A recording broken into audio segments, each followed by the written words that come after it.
ЕС сообщила, что не будет эвакуировать своих дипломатов, несмотря на угрозы Захарова и Минобороны по поводу того, что будет удар по Киеву. Я напоминаю, если будет плохо проходить парад у Владимира Владимировича Путина, то почему-то Владимир Зеленский, он должен получить звездюлей за это. Ну, в общем, как-то так это все построено. Ну, ладно, допустим, построено, но со своей стороны ЕС высказывается, что они останутся. То есть, будете бить по тем, кто там находится, главы ЕС. Ну, дипломаты, извините. Евросоюз не планирует предпринимать какие-либо действия в отношении своей дипломатической миссии, потому что было обращение как к Захаровой, там типа продергивайтесь оттуда, они говорят, сама продергивай, видимо, такой намек. Об этом заявил представитель ЕК по иностранным делам Ануар Эль-Аннуни. Публичные угрозы, цитата, России атаковать Киев являются частью ее безрассудной тактики эскалации. Россия в очередной раз, ну это унизительно, ну то есть просто дипмиссиям такой говорит, ну не бейте по дипмиссиям, там, не знаю, да, там, ну даже если вы собираетесь бить, ну значит как-то вот прицельно. Ну вот Украина попадает в МПЗ, и вы вам, видите, как говорят, вы вот постарайтесь, значит, в дипломатов не попасть. Вот в целом городе суметь не попасть куда-то. Вот, да, то есть начинайте пока с малого. Россия в очередной раз возмутительно пытается, вот он говорит, обвинить Украину в своей собственной агрессивной войне.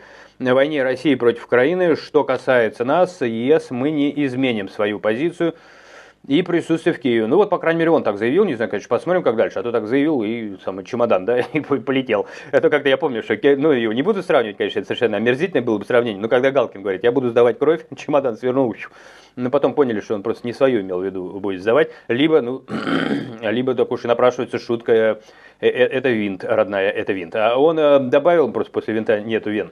То есть, может, хотел сдать, да не нашел. Извините, грубый юмор, но его грубей. Он добавил, что ежедневные атаки стали повседневной реальностью в Киеве и других частях Украины. Кроме того, Россия уже нанесла ущерб дипломатическим представительствам, значит, в Киеве, включая делегацию ЕС. Несмотря, дальше опять цитата идет, на давние попытки Украины призвать к прекращению огня и миру, заключая недавнее предложение президента Зеленского, Россия никогда не демонстрировала серьезных намерений остановить войну, а вместо этого продолжает. Мне все время, ну и продолжает, значит, убийство.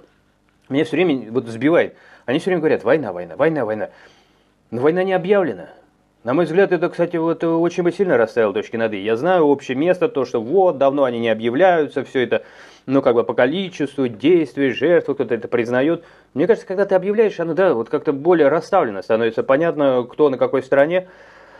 Но, правда, беженцев в этом случае много. Может быть, не хотят беженцев, не знаю. Вот меня это сбило, потому что они все время говорят «война», при том, что объявлена была специальная операция.